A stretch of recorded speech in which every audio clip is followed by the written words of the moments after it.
Wato maza da mata yau na zo ta kanku dukanku biyu.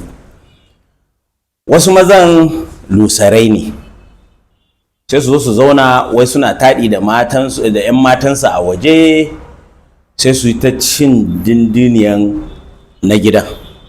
Wai sai ka ji yana faɗa cewa matan shi ta gida ba ta da kirki, ta yi kaza ta yi kaza ta yi kaza, ita ba kaza ba ne, ita kaza, shi yasa baya son ta yanzu ya zo ya auri wata.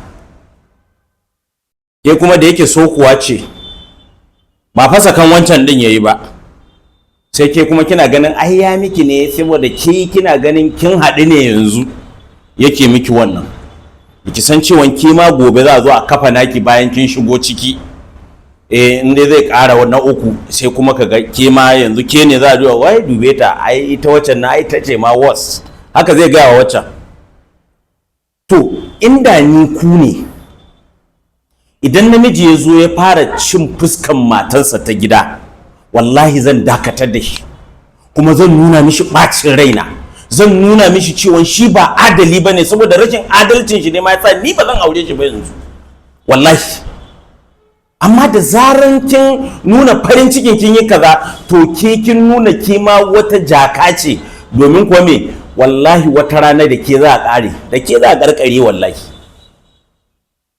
So idan namiji ya zo yana nuna miki, na farko ma bai kamata ya kawo maganar matar shi ta gida ba, amma idan hiranta ya taso ya nuna ɓangaren, domin bayan da za a yi yana zaune da matarsa ta gida a ce ba ta da gefen alheri sai sharri,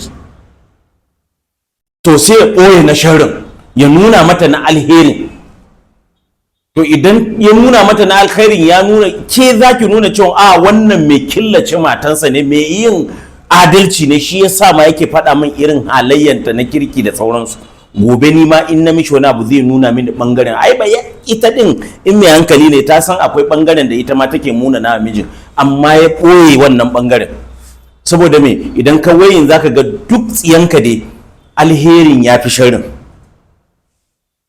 Saboda haka mu kiyaye mata, musamman mata, wallahi ku kiyaye.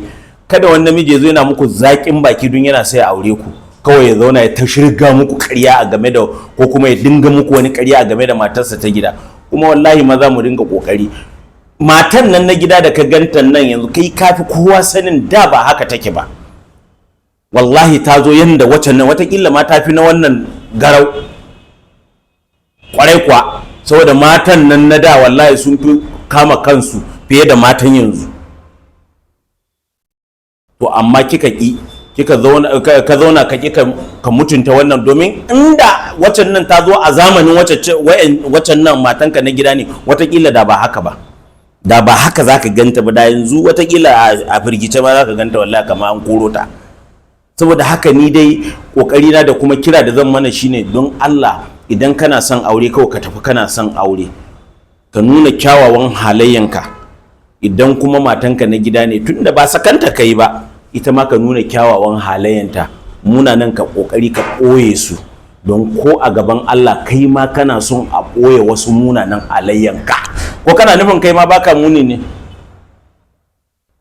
To Allah ya sa mu dace, Allah ya sa ya zama izina ga mutane da yawa, Allah ya sa mu dace.